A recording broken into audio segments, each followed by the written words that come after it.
You know, at times, it's necessary for God to send challenges for us to make us recognize yung mga disobedience and mga wrong choices natin sa ating buhay.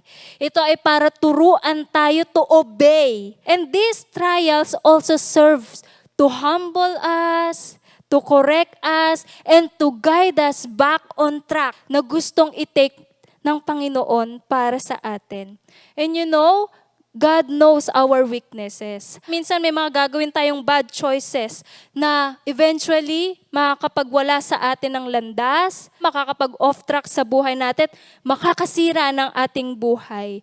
Kaya always ready si God na lagi tayong ibalik on track if we are willing, if we will allow God na ibalik tayo on track sa ating buhay.